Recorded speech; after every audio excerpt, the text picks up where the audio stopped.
In recent years, our cinemas and TV screens have seen a rise in the number of narratives which involve characters interacting with time in some way, typically in the form of time travel. The work of Christopher Nolan is a prime example of this, but other directors and genres have dabbled in this concept.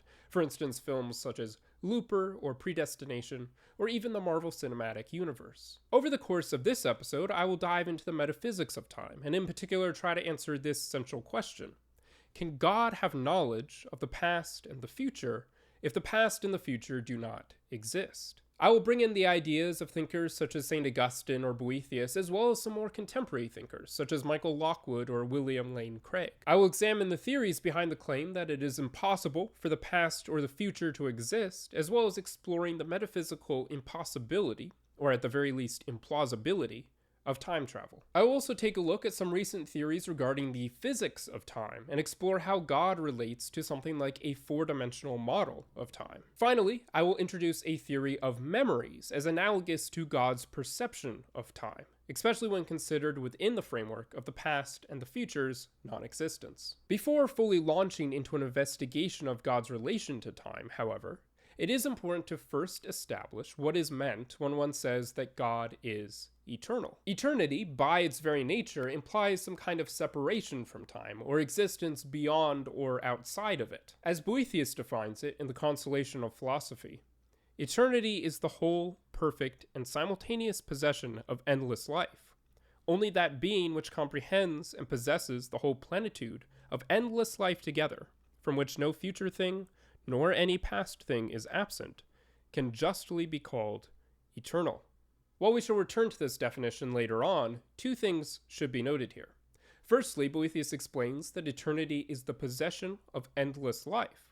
And secondly, that no past thing or future thing is absent from the one who is eternal. For God to be eternal, therefore, he must possess endless life, and he must be omniscient about every part of the past, present, and future. Again, we'll discuss this in greater depth later on, but suffice to say, such knowledge could not be possessed by someone who is bound by physical time.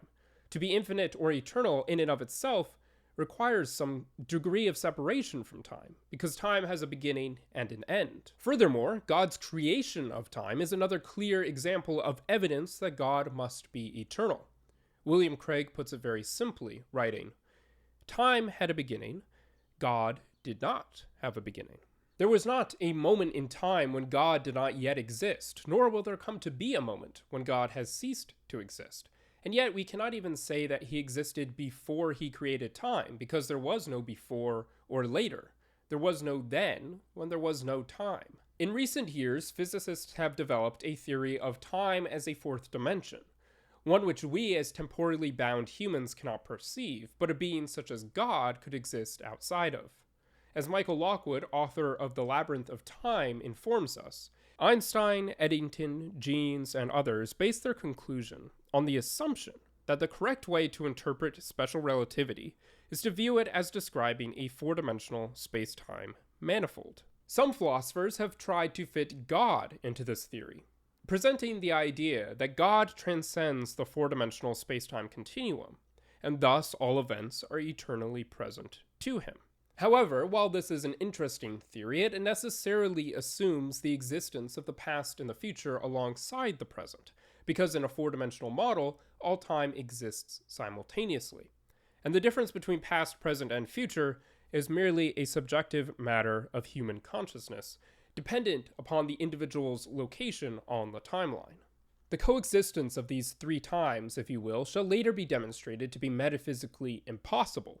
So it is best that we view this as an interesting theory and leave it at that for now. Yet, as Paul Helm writes, on the classical Christian view of God's relation to time, God does not exist in time. He exists outside time.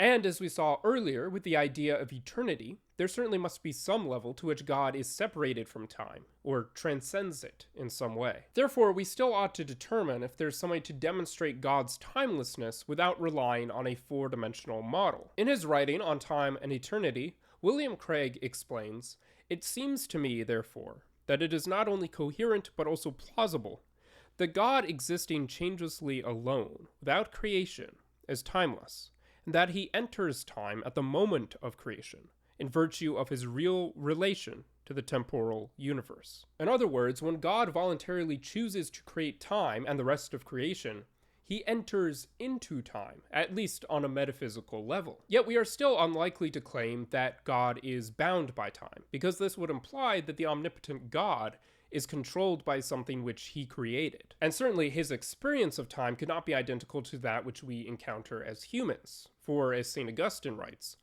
"Lord, eternity is yours, so you cannot be ignorant of what I tell you. Your vision of occurrences in time is not temporally conditioned." Interestingly enough, Augustine also claims that the past and the future do not exist, writing, "There is no past time, and there is no future time." He supplies an argument for this theory over the course of Book 11 of his Confessions, as well as providing an explanation for what the present is. He does this by writing, "Take the two tenses, past and future. How can they be when the past is not now present and the future is not yet present?" In other words, once the present moment has ceased to be, it becomes the past, and that simply does not exist anymore. By that same token, the next moment that will occur is unknowable. It may be possible to guess at it and be correct in that guess, but we simply cannot know because it does not yet exist, until it comes into existence and we experience it, at which point it becomes the present. Furthermore, Augustine holds that the present is durationless. Instead, it is an instantaneous, fleeting, minuscule moment of time, an interval with no duration and which occupies no space. He comes to this conclusion by considering what we mean by the present, looking at a century, a year, and a month, and eliminating each one by one until he is forced to conclude that not even one day is entirely present. If we can think of some bit of time which cannot be divided into even the smallest instantaneous moments, that alone is what we can call present. Therefore, he comes to the conclusion that temporal intervals exist only in the mind and can only be measured by the mind, and that therefore created minds must exist if time is to exist. Essentially, in Augustine's view, while the flow of time certainly does remain objective, time is finite and therefore must flow from a beginning, creation, towards an end, the way in which we measure time must be subjective. The intervals of time exist only insofar as we hold them in our minds. If there are three times, a past, a present, and a future, they would be as follows: a present of things past, a present of things present, and a present of things yet to come. And he further defines these, writing, "The present considering the past is the memory, and the present considering the future is expectation." Having established the non-existence of the past and the future, let us now shift to taking a look at how this non-existence necessarily invalidates the four-dimensional theory of time and necessitates the metaphysical impossibility of something like time travel. On the surface level, it seems fairly evident why time travel would no longer work under this metaphysical framework. How can you travel back in time to a past which no longer exists? And vice versa for the future. However, there is more to the story of the impossibility of time travel than simply the non-existence of any time but the present. Michael Lockwood neatly sums up the problem with time travel in his book, The Labyrinth of Time, writing, "The very concept of time travel makes sense only in a tenseless view of time. Belief in this tenseless view is inconsistent with believing in an open future, and in rejecting the idea of an open future, you are also by implication rejecting the idea of full-blooded free will." Certainly from a Christian perspective, any theory which necessitates the elimination of free will should be met with great hesitation. And it is clear, not only from what Lockwood writes, but also from simply considering what something like time travel to the future would necessarily mean, that for that to be possible, the future must be predetermined and set in stone. Furthermore, the theory of time travel gives rise to a number of paradoxes, most notably the grandfather paradox, which, according to Lockwood, encapsulates the standard objection to the concept of time travel. Simply put, the paradox explores the following question: is it possible for someone to travel back in time and kill his own grandfather before he marries his grandmother? Would that not necessarily result in the non-existence of that grandson, if his grandfather was unable to have the child who would then have the grandson. And this is just one of several major issues which arise from the notion of time travel. In addition, as mentioned earlier, the non-existence of the past and the future necessarily challenges the concept of a four-dimensional space-time. This concept, or theory, views time as a fourth dimension within which we are trapped, but which it is theoretically possible to transcend. A necessary part of this theory is that all time, past, present, and future, while linear and flowing to us, actually exists simultaneously. Unfortunately, this situation is clearly impossible if the past and the future do not exist, rendering this theory also impossible. However, the question arises at this point, and it is the question which this entire episode is aimed at answering. If we are to accept St. Augustine's view and hold that only the present exists, the past and the future do not, what does this mean for God's foreknowledge? How can God have knowledge of a past and a future if those past and future do not exist? Clearly, St. Augustine would be reluctant to claim that God does not have foreknowledge of the future, for he, that is Augustine, writes, "Your, God's, vision of occurrences in time is not temporally conditioned." God is omniscient, and therefore one must conclude that he therefore knows everything which has happened in the past and everything which will happen in the future. As William Craig puts it, if there are truths about future contingents, God, as an omniscient being, must know these truths.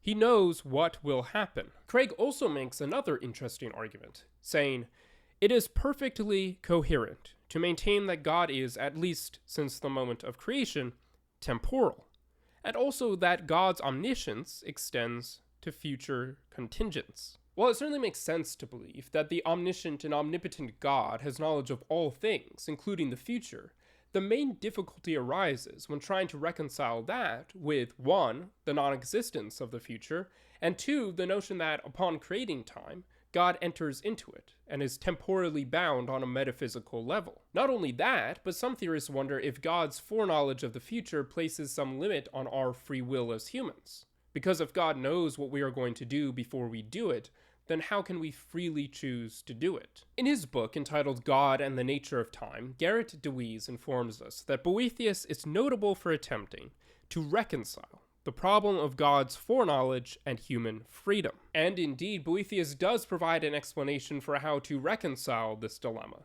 employing the notions of necessity and contingency, notions which are beyond the scope of this conversation. But Boethius explains it as follows.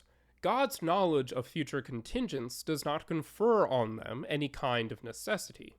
He knows, as if present, which events are occurring contingently, and which necessarily.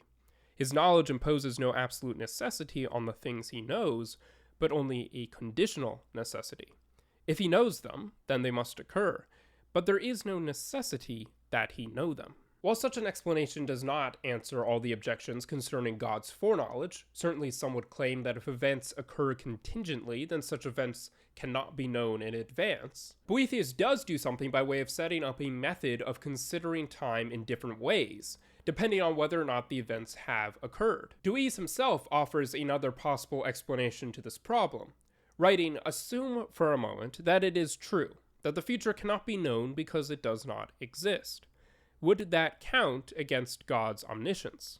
No. This is because omniscience means that God knows whatever it is possible to know, not that he knows everything." However, I find that this solution relies more on a definition of omniscience rather than answering the main question of interest. Having now explored in brief the theories behind the non-existence of the past and the future, let us now shift our focus to answering the final question about God's knowledge. While his ability to foreknow the future is of primary concern, we should also consider how he can have knowledge of the past, if that also does not exist. This element of the problem of God's knowledge of non-existent times often gets overlooked because it seems simple enough. If the past has happened, then wouldn't it be easier for God to have knowledge of that past? And yet, if the past does not exist, the question must still be asked, where does this knowledge come from? When looking earlier at the writings of St. Augustine, we saw him arguing that the measurements of time exist only in the mind. Looking once again at the Confessions, we find that Augustine writes further concerning the mind and the past and the future. The mind expects and attends and remembers. The future does not yet exist, yet already in the mind there is an expectation of the future. The past does not now exist, yet there is still in the mind a memory of the past. As humans, in our perspective of time, the future is completely unknowable, although we are able to harbor a guess about what will occur based off of previously occurring patterns. But the past was at one time in the present, and therefore at one point it did exist, and we are able to still have some kind of knowledge about the past through our memories. Obviously, though such knowledge is finite and limited and extremely biased, we can only have memories of moments in time which we have experienced ourselves, meaning that our knowledge of the past stretches back only so far as a few years after we were born. Furthermore, we often misremember how exactly those events occurred, and we remember the unfolding of the events from our perspective and in the context of what other thoughts or emotions we were having at the time. Nevertheless, we do have some, albeit imperfect, means of revisiting the past, while at the same time not believing that those memories are the actual past, or that the past must now exist simply because we remember it. Now, let us suppose for a moment that God also was possessed of a memory. Since he is perfectly omniscient, and being God is incorruptible, his memories would be true and accurate representations of the past. He would therefore be able to have perfect knowledge of the past through memories, without the past having to exist. Therefore, this theory could answer the first part of our question by demonstrating how God can have knowledge of the past even if we hold that the past does not exist. However, if we look again at the future, it clearly presents a unique set of challenges, likely requiring a different solution than the past. While the events of the past were at one point the events of the present, and therefore did exist, the events of the future not only do not now exist, they never did. Yet we cannot say that God does not have knowledge of the events of the future, for as William Craig writes, God's knowledge of the future seems essential to the prophetic pattern that underlies the biblical scheme of history. So while it seems evident that God can have knowledge of the future, despite its non-existence, it still remains very unclear as to how exactly he does that. On the other hand, in similar fashion to the events of the past having at one point existed when they were in the present, the events of the future will at some point come into existence as they become the present. While we as humans can only have knowledge of the past through memories, perhaps God, being the all-powerful being he is, can have knowledge of the future through something akin to memories, just flipped, so that he can hold in his mind, as it were, an image of that future event, regardless of its current state of existence, just like we can for an event from the past. Craig presents an idea along these lines, arguing that God's knowledge is self-contained. It is more like a mind's knowledge of innate ideas. As an omniscient being, God has essentially the property of knowing all truths. There are truths about future events, ergo, God knows all truths concerning future events. While we can only theorize about how exactly this works for him, it seems reasonable to conclude that God's knowledge of events occurring in non-existent times comes through perceiving them in his mind, rather than through an actualized reality. Ultimately, we have seen that despite adopting a metaphysical framework in which the past and the future do not exist, it is still possible to discuss and theorize about possible ways by which God could have knowledge of events occurring in those non-existent times, primarily through something analogous to memories. The development of such theories demonstrates that it is possible for God to have knowledge of the past and the future even if the past and the future do not exist, thereby answering the question proposed at the start of this episode. With that being said, thank you for watching, and be sure to comment any thoughts which you might have on this theory below. And don't forget to subscribe for more philosophical explanations and discussions.